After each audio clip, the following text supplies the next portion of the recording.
High views. కవితా సర్కార్ ఇప్పుడు ఈ పేరు యావత్తు దేశమంతటా మారుమ్రోగుతుంది. కారణం, ఆమె ఒక కేసుని హ్యాండిల్ చేయదు. ఇంతకెవరు ఆమె? పోలీసా? లాయర్. సీల్దా అని చెప్పేసి కోర్టు, కలకత్తా ఏరియాలో. అక్కడికి సంజయ్ రాయ్, ఎవడు కలకత్తాలో 31 సంవత్సరాల పీజీ డాక్టర్ని ఘోరంగా చంపి అత్యాచారం చేసిన దానికి సంబంధించి అరెస్ట్ అయిన వాడు.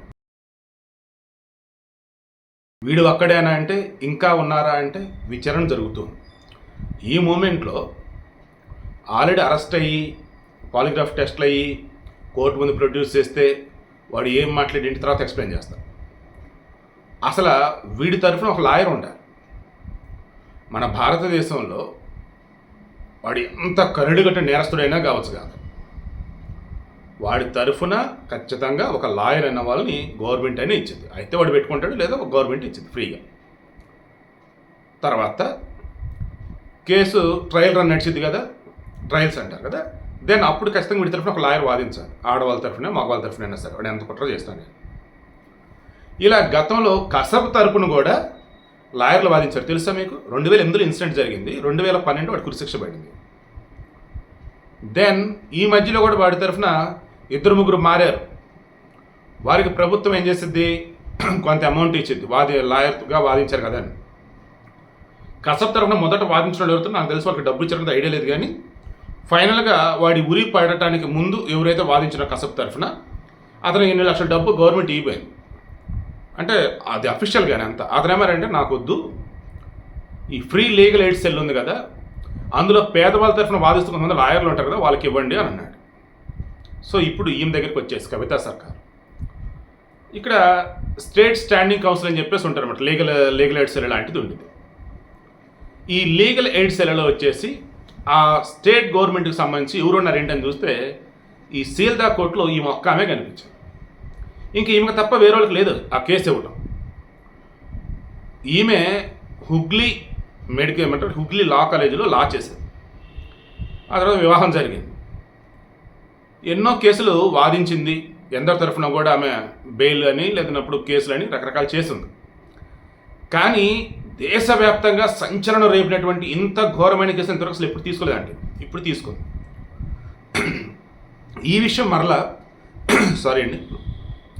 మరలా వీళ్ళ భర్తకు తెలుసు, వీళ్ళ అమ్మ నాన్న కూడా తెలియదు అంట. మరలా వాళ్ళు ఏమంటారు ఏంటన్న భయం. భర్త మాత్రం ఫుల్ సపోర్ట్ అంటే మీకు. సో ఇప్పుడు ఏం చెప్తుందంటే, మన దగ్గర రాజ్యాంగ ప్రకారం ఆర్టికల్ 39 ఒకటి, article 21, sorry to subject correction అండి, ఇక్కడ ఎగ్జాక్ట్గా ఇవే ఐడియా లేదు నాకు. ఆర్టికల్స్ ఏంటంటే, ఒక దానిలో వచ్చేసి ఖచ్చితంగా వాడు ఎంతటి వాడైనా సరే, ఎంత ఘోరమైన వాడైనా సరే, వాడి తరఫున ఒక లాయర్ ఉండాలి. వాడు ఏం చెప్తాడంటే మొత్తం వినాలి. కోర్టు ప్రొసీడింగ్స్ వైజ్ మొత్తం సబ్మిట్ చేయాలి. ఆ తర్వాత ఇంకో ఆర్టికల్ ప్రకారం ఏంటంటే, కోర్టులో ఖచ్చితంగా నిష్పక్షపాతంగా ట్రయల్ రన్ జరగాలి. ఈమె కూడా ఏమంటుందంటే, నేను వాడి కేసుని డబ్బు కోసంగా తీసుకుంది, పేరు కోసంగా తీసుకుంది, పబ్లిసిటీ కోసంగా తీసుకుంది. యాజ్ పర్ కాన్స్టిట్యూషన్ ఖచ్చితంగా ఒకళ్ళు ఉండాలి అక్కడ. అండ్ చనిపోయిన అమ్మాయి కదా, ఆ అమ్మాయి ఆత్మకు శాంతి చేకూరాలి, అండ్ వీడికి కఠినమైన శిక్ష పడాలి. కానీ ఇప్పుడు వాడి కేసుని వాదిస్తున్నప్పుడు నేనేం చేస్తాను? వాడికి ఫేవర్గా నేనేం చేయను. కానీ నిజాలు అన్నవి ఏవైతే ఉన్నాయో వాడు చెప్పేది, పోస్ట్ మార్టం రిపోర్ట్లో ఉన్నది అండ్ పాలిగ్రాఫ్ టెస్ట్లో ఉన్నది, ఇవన్నీ కూడా చెక్ చేసి దెన్ నేను కోర్టుకు చెప్తా. తద్వారా ఇదే లోకానికి తెలుస్తుందని చెప్పేసి ఆమె అంటుంది. సింపుల్గా చెప్తాను చూడండి. ఆమె ఏమంటుందంటే, ఇప్పుడు నేను వీడి తరఫున అన్ని విని బెయిల్ కూడా అప్లై చేయొచ్చు. బెయిల్ ఇవ్వాలని లేదన్నా కోర్టు ఇష్టం. తర్వాత వీడు జైల్లోనే ఉన్నాడు, ట్రయల్ రన్ నడిచింది, ట్రయల్స్ నడుస్తాయి. ఇప్పుడు జగన్మోహన్ రెడ్డికి అయినా అతను తప్పు చేశాడా లేదా, శిక్ష పడితే లేదన్నది ఎప్పుడు తెలిసిద్ది? ట్రయల్ నడవాలి. అతను కోర్టుకు రాకుండా, ట్రయల్ నడవకుండా ఏమి అప్పుడు ఏం తప్పు చేసినట్టు? అండ్ బయట ఉన్నప్పుడు ఇంకా అతను ఎవరు తప్పు చేసిన వాళ్ళు అంటారు కదా. సో అలా వీడు జైల్లో ఉన్నా బయట ఉన్నా శిక్ష పడాలి అంటే ట్రయల్ నడవాలి. ట్రయల్ నడవాలంటే ఖచ్చితంగా వీడి తరఫున ఒక లాయర్ ఉండాలి. సో అదే ఇప్పుడు నేను చేయబోతున్నాను అని చెప్పేసి అంది. మరలా పాపం ఒక మాట అంది, అయ్యా దయచేసి నా ఫేస్గా ఏ ఒక్క మీడియాగా రివీల్ చేయొద్దు అంది. ఎందుకంటే మహిళ, అండ్ అవతల వీడు ఘోరాతఘోరంగా చంపింది ఒక మహిళని. ఇప్పుడు ఈమెమో వాదిస్తున్న ఒక మగాడి తరఫున, అది కూడా కరుడు కట్టినటువంటి వాడి తరఫున.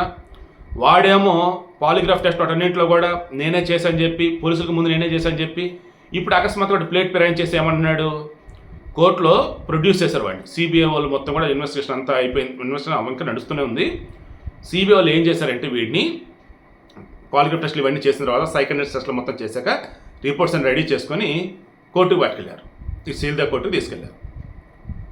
అక్కడ వాళ్ళు అడిగారు, అరే నువ్వు అసలు ఏం చేసావు, పాలిగ్రాఫ్ టెస్ట్ 10 days ఎందుకు ఒప్పుకున్నావు ఏంటని. అప్పుడు వాడు ప్లేట్ ఫిరాయించాడు. అడేమంటున్నాడు, నేను చేయలేదు ఈ హత్య, నన్ను కావాలని ఇందులో ఇరికించారు అంటున్నాడు. నిన్నటి వరకు నేనే చేశాను అన్నాడు వీడే. బట్ సీసీటీవీ ఫుటేజ్ చూసిన ఆ సెమినార్ హాల్కి గడి పెడతానికి, పైన గొల్లెం పెడతానికి బోల్ట్ లాంటిది ఏమీ లేదని చెప్పి తెలిసిన తర్వాత ఆమెతో పాటు ఉన్న డ్యూటీ డాక్టర్లు ఎవరు ఏంట్రా అన్నప్పుడు, అండ్ అసలు ఆసుపత్రిలో ఏం జరుగుతుందంటే మొత్తం చెక్ చేస్తా పోతా ఉంటే పక్కా ప్రీ ప్లాన్డ్ స్కెచ్ చేసి ఆమెను చంపారు. వీడిని వాంటెడ్గా ఫోన్ చేసి పిలిపించి సెమినార్ హాల్లోకి పంపించారు. ఆ తర్వాత ఆ అమ్మాయిని వీడు ఆల్రెడీ చనిపోయిన అమ్మాయి మీద రేప్ చేస్తూనే ఉండాలా, లేదు అన్నప్పుడు బ్రతుకున్న అమ్మాయిని వీడు ఆ రకం చంపేసన్నా ఉండాలి. అండ్ సెమినార్ హాల్లో వీడితో పాటు ఇంకెవరన్నా ఉండాలి. ఆ సెమినార్ హాల్కి ఈ సీసీటీవీ ఉన్న సైడ్ నుంచి కాకుండా ఇంకో సైడ్ కూడా ఎంట్రన్స్ ఉండాలి. అవన్నీ ఇప్పుడు విచారణలో తేలాలి. వాడు వచ్చేయమన్నాడు, వాళ్ళ అమ్మ కదా మా అబ్బాయి చాలా మంచోడు అదని ఇదని. బట్ వాడు గతంలో పిల్లనిచ్చిన అత్తలు ఉన్నారు కదా, వాళ్ళు ఏమన్నారు, వాడు పరమ నీచుడు దుర్మార్గుడు, వాడిని చంపొద్దు, వాడిని బతకనియొద్దు, అని చంపేయడం అని చెప్పి వాళ్ళు అన్నారు. సో ఇప్పుడు కేసు సంబంధించి సింపుల్గా చెప్తాను చూడండి.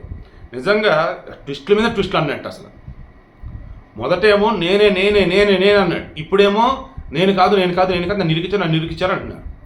తర్వాత ఈ సందీప్ ఘోష్ అనేవాడు మాజీ ప్రిన్సిపాల్ అన్నాడు కదా, వాడికి సంబంధించి చూస్తే ఈ సంజయ్ అనేవాడు వాడికి సెక్యూరిటీ అంట. అండ్ ఈ సందీప్ అనేవాడు నరరొప్ప రాక్షసుడు లాంటి వాడు అని చెప్పి ఆసుపత్రిలో ఫోరెన్సిక్ డిపార్ట్మెంట్లో చేసినటువంటి వాళ్ళు, గతంలో చేసిన వాళ్ళు, ఎగ్జిస్టింగ్ ఇప్పుడు ఉన్నటువంటి వాళ్ళు, గతంలో డిప్యూటీ సూపరింటెండెంట్గా చేసినటువంటి అఖ్తర్ అలీ, వీళ్ళంతా ఏం చెప్తున్నారు, సందీప్ అనేవాడు అసలు మనిషే కాదు, శవాలతో కూడా వాడు వ్యాపారం చేస్తాడు, వాడు ఇక్కడ వచ్చిన అనాథ శవాలని వేరే ప్రైవేట్ కాలేజీలకు అమ్ముకుంటాడు, బయో వేస్టేజ్ ఏదైతే ఉందో మరలా స్టెరిలైజ్ చేసి బంగ్లాదేశ్ వాళ్ళ చేత బంగ్లాదేశ్లో అమ్ముకుంటాడు. అండ్ వీడు చేసే అకృత్యాలు దరిద్రాలు అన్ని జనాలకి తెలిసిన, దట్ మీన్స్ మా స్టాఫ్ కానీ మెడికల్ స్టూడెంట్స్కి తెలిసిన ఒక్కరు కూడా నోరెత్తగాడు. ఎవరన్నా నోరెత్తారా ఇవాళ పని అయిపోయింది. అయితే డిటైన్ చేసి మరలా దిగువ తరగతులను కూర్చోబెడతాడు, లేదన్నప్పుడు కండక్ట్ సర్టిఫికేట్ వచ్చేసి మేము బెస్ట్ గుడ్ అన్నట్టు ఇవ్వడు. అండ్ ఎగ్జామ్స్లో మార్కులు ఇలా చెప్తూ పోతే నరకం వాడు చూపించింది ఎన్నో రోజులు ఇక్కడ. ఈ నరకం చూపినవాడికి 2022 జూన్ 30న ముఖ్యమంత్రి మమతా బెనర్జీ ఎంతో ప్రేమగా బర్త్డే విషెస్ చెప్తూ ఏకంగా ఒక లెటర్ లాంటిది రిలీజ్ చేసింది ఆ మహాతల్లి. అండ్ వీడిని ఇన్నాళ్ళు కాపాడుతుంది కూడా ఎవరు అంటే ఈ టీఎంసీ వాళ్ళు. అందుకే ఈ ఆర్జికర్ మెడికల్ కాలేజీలో వాడు రాజీనామా చేస్తే, అరే 12 గంటల వరకు కాకముందే కలకత్తా నేషనల్ మెడికల్ కాలేజీలో వచ్చేసి మరలా వాడికి సీట్ ఇచ్చేది, అంటే ప్రిన్సిపాల్గా మళ్ళీ పదవి ఇచ్చున్నారు. సో ఇలా చెప్పుకుంటూ పోతే మొత్తం మీద బయటపడాల్సింది ఎక్కడ ఏంటంటే, ఇప్పుడు ఈ సంజయ్ రాయ్ అనేవాడితో పాటు ఈ సందీప్ అనేవాడికి అండ్ ఆమెతో ఆ రోజు నైట్ డ్యూటీలో ఉన్న ఇద్దరు ఇంటర్న్స్, వాళ్ళ జూనియర్ డాక్టర్లకి, హౌస్ సిబ్బంది ఒకరికి, అండ్ ఒకళ్ళు ఈమెని ఆ రోజు ఎక్కువసార్లు మాట్లాడున్నారంట వాళ్ళు వాలంటీర్గా ఉన్నటువంటి వాళ్ళు. వీళ్ళందరికీ ఇప్పుడు కూడా పాలిగ్రాఫ్ టెస్టులు చేయబోతా ఉన్నారు.